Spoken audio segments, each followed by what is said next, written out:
राजकोट में TRP gaming zone में जो अग्निकांड हुआ उस पर बात करने के लिए हमारे साथ राजकोट के पुलिस कमिश्नर राजू भार्गव साहब हैं।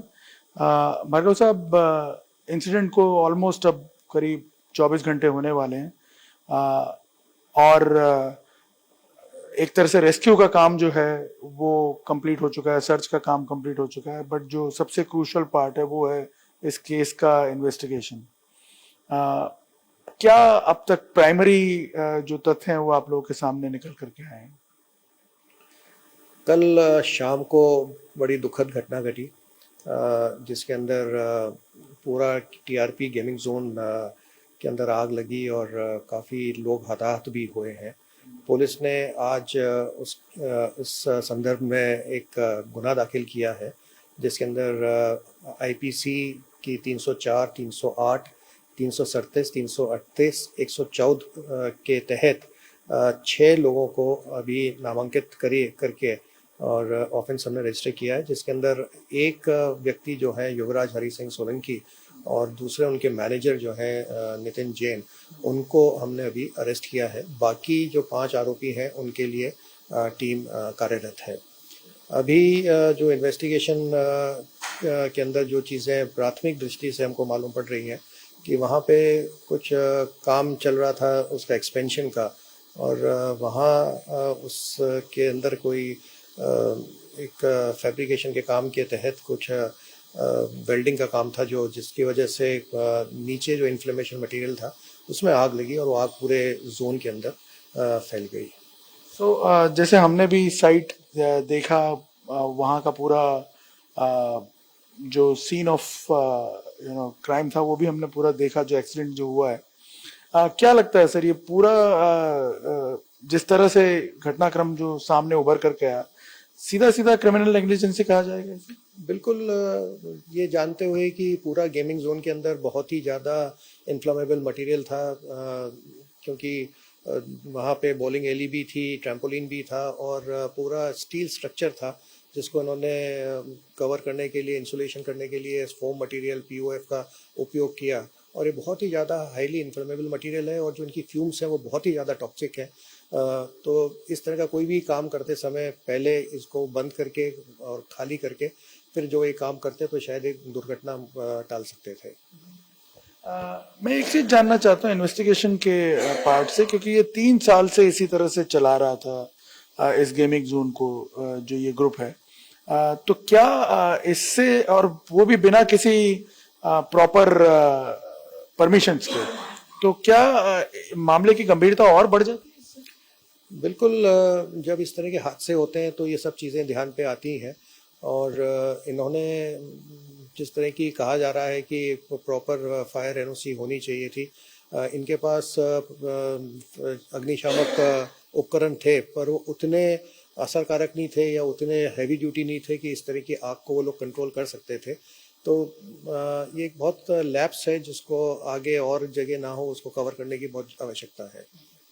हमने एक चीज ये भी सुनी कि पुलिस से एक बुकिंग का परमिशन जो था वो ले लिया था इन लोगों ने, तो क्या वो उतना सफिशिएंट होता है? ये चीज, ये कोई भी एंटरटेनमेंट होता है, परफॉर्मेंस होता है, अम्यूजमेंट पार्क्स होते हैं, उसके लिए गुजरात पुलिस एक्ट के तहत ये परमिशन मांगी जाती है। और जब ये परमिशन मांगते हैं तब काफ़ी कुछ चेकलिस्ट के प्रमाण से हम लोग वो चेक करते हैं कि वो चीज़ें हैं कि नहीं है।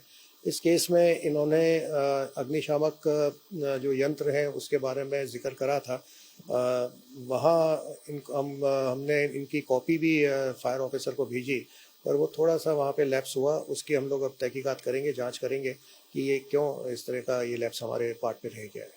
मतलब इसने एक तरह से उसमें भी लीपा पोती कर दी, इक्विपमेंट्स तो दिखाए, लेकिन जो प्रॉपर सिस्टम होना चाहिए फायर कंट्रोल करने के लिए इस तरह के स्थानों पे वो नहीं था इसके पास। वो नहीं था जी।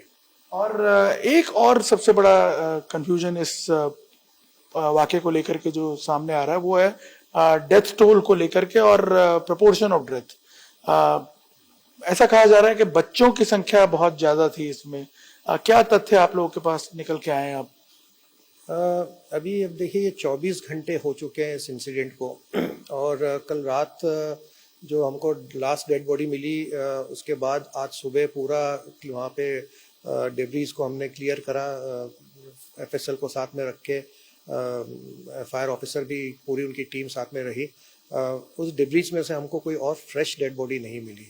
उसके बाद जो भी हमने हेल्पलाइन चालू करी थी और टीम हमारी वहाँ पे लोगों से पूछ रही थी, तो जो हमारा मिसिंग का फिगर था वो लगभग 25 का था और हमको 27 डेड बॉडी अभी तक रिकवर हुई। तो मैं ये समझ रहा हूँ कि शायद अभी और कोई इसमें बढ़ोतरी नहीं होनी चाहिए। एक जो आशंका व्यक्त की जा रही है कि बच्चों की मरने की संख्या जो है वो काफी ज्यादा है, उस पर कोई कॉन्क्रीट रिपोर्ट आप लोग के पास आ पाई है, मेडिकल रिपोर्ट? एक बच्चा इंजर्ड है, वो फर्स्ट फ्लोर से उसको उसके भाई ने बचाया ऊपर से कूदा के। वो थोड़ा इंजर्ड है, वो हॉस्पिटल में है, उसके फ्रैक्चर हुआ है, आउट ऑफ डेंजर है। और जो कल 27 डेड बॉडीज जो रिकवर हुई उसमें से जो एक आइडेंटिफाई हुई है, उसमें एक 9 से 10 साल के बच्चे की बॉडी आइडेंटिफाई हुई है। इसके अलावा जितनी भी डेड बॉडीज हैं सब अडल्ट डेड बॉडीज हैं। तो शायद हमको नहीं लग रहा है कि इसमें कोई और बच्चों की डेथ हुई है। अच्छा, तो ये जो इनिशियल जो एक एजम्पशन लगाया जा रहा था कि बच्चे बहुत ज्यादा इसमें इन्वॉल्व थे इस इंसिडेंट में, उसका क्या कोई कारण निकल के आ रहा है?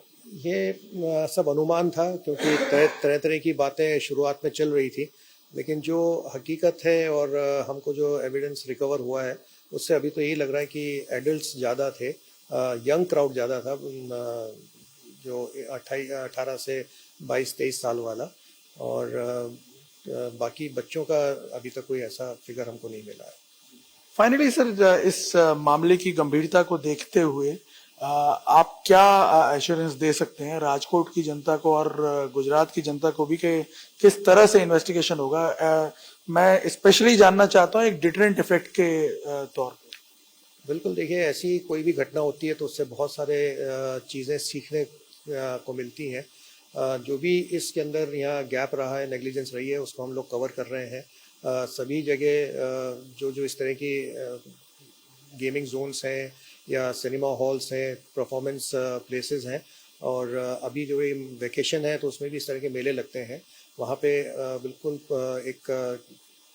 सभी डिपार्टमेंट की टीम बना के बिल्कुल जांच की जाएगी, उनका इंस्पेक्शन किया जाएगा, और जब तक वो सारी चीज़ों का कंप्लायंस नहीं करेंगे तब तक उनको ये परफॉर्मेंस की लाइसेंस हम मंजूरी नहीं देंगे।